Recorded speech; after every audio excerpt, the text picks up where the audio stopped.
So we're back then with another video for Marvel's Midnight Suns. Today we will break down the recent Spider-Man vs Fallen Venom footage that we got access to. A pretty awesome looking fight.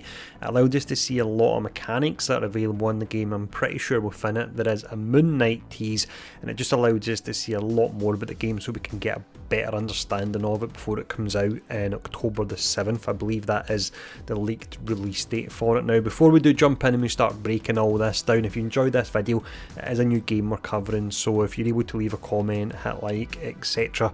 below, that really would be appreciated. But let's dive in and let's start breaking all this down. So we're actually going to start here breaking down the gameplay mechanics, because prior to seeing this video it was something I was really curious about myself, and the video in question and this screenshot we're actually looking at really does help us break down everything you need to know about how the game will actually play on a basic level. Now, it's a turn-based game, you'll know that so far. Your attacks won't have a chance to miss the way they would do in the previous XCOM games, because that's really great, because you've got the element of randomness in regards to the cards you get given, so you wouldn't want randomness on the attack actually hitting as well, so that's great to hear. So it's turn-based. You'll have 3 different heroes that you'll pick. There'll be one that's a custom hero that's been created for the game. They'll have to be in your team as far as I'm aware, so you'll have 2 other heroes. Each round you'll have 6 random cards that will come from a pool of the 6 different heroes. So you may one turn get 3 Spider-Man cards, 2 magic and 1 for the Hunter character, or in the next turn you may get more cards for magic. It is random, but you get 6 cards per turn. They break into 3 different types of cards. You've got attack cards, you can actually see the damage they'll do on them. You've got skill cards, so in this instance it's actually a heal based card you have, but you could have crowd control if you're playing the likes of Doctor Strange.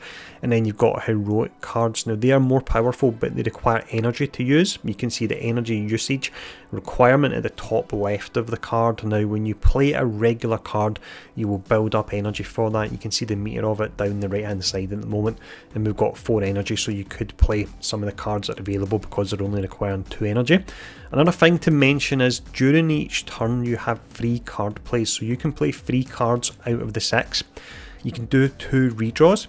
That's when you put a card back in the pack and you get a random card that comes back in. So in a roundabout way, you do essentially get 8 different cards you can pull from each turn if you add in the redraws as well.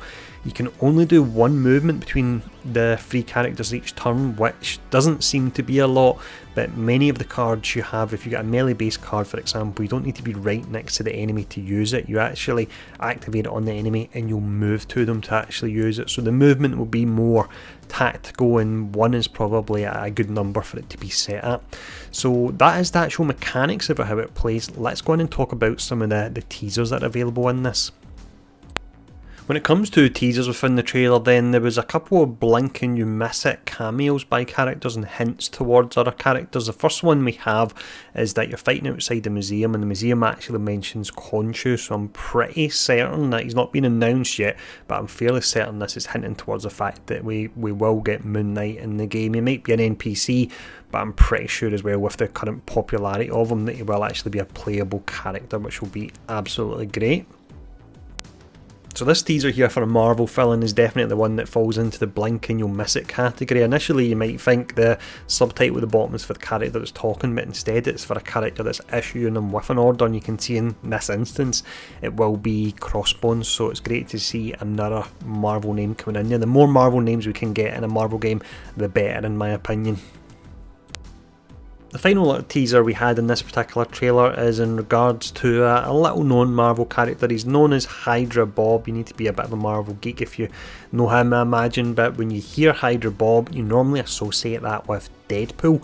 So I think there's a very strong chance that Deadpool could be coming to the game. The reason I'm saying that as well is we've seen a picture of the season pass for the game, and it was showing various different enemy effects, and one of them was bullet holes and sword slashes, which just screams out Deadpool. So yeah, once again, pretty awesome. So we have 2 different elements that we'll look at here. One's pretty simple, the other one is really interesting for me. The simple one is the fact that you can see your characters will level up. So it's Hunter level up, they went to level 5, they've gained 14 health and 3 offense. Now you've got your main campaign, but you will have side missions as well, so if you get stuck on the main campaign you can go do some side missions, get some XP and level up, and then have a crack at the mission that you're actually struggling with. The second element of this screenshot, the one that I find really interesting, is the different passives that will be available on villains. So we've got Fallen Venom here. The top passive is Join Us. So after being melee attacked, there's a 50% chance to bind the next melee attacker. So the team you take into missions will be really pretty important. It might be a case if you get into a mission, you might get your arse absolute handed to you, then you need to back out, you need to choose a different team. So in this instance, you would want to use a melee based team, you'd want to use a range based team if you can. So I do like the strategy involved with that. I imagine it will get a lot more complicated as well as the game goes on, because this is a very early mission. You've then got what looks to be a generic trait that makes sense with super villains, so that'll be your big bosses in the game. So Bind and Stun only restrains them for one action, so you can't permanently crowd control them. Attacks cannot be resisted, and you cannot be knocked into drops. So drops, I believe we've seen in other gameplay teasers where they're fighting on a rooftop and a character will get hit off the rooftop, so you won't be able to one-shot a boss, which does make sense there. But I really do like the passives that are going on with the boss fights, and it's going to add a lot of strategy into them. So this next short gameplay clip here we've got shows off an environmental damage in the game and also the card combinations.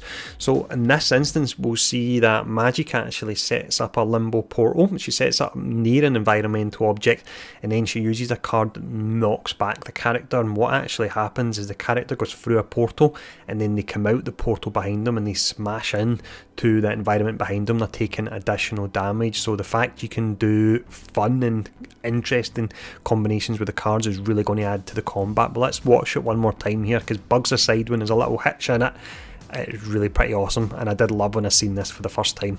So there we go, she's now blasting them through and she's creating another portal here. There we go, and they'll come out the other end. There's the hitch. The game does look to be a little bit buggy in the footage we had, and that's us there. Really pretty awesome.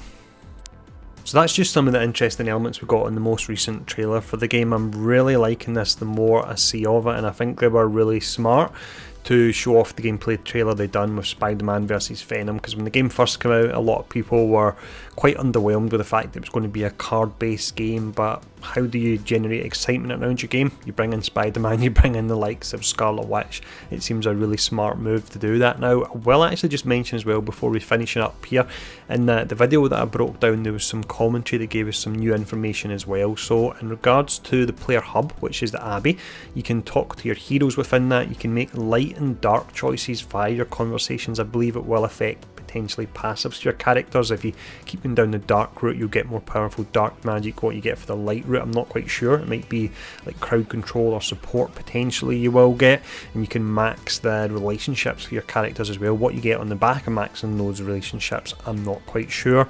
Finally as well, via the Abbey you can send your companions that you're not using during missions, you can actually send them on their own AFK missions of sorts, so they can go away and they can get resources for you while you're actually doing the main mission.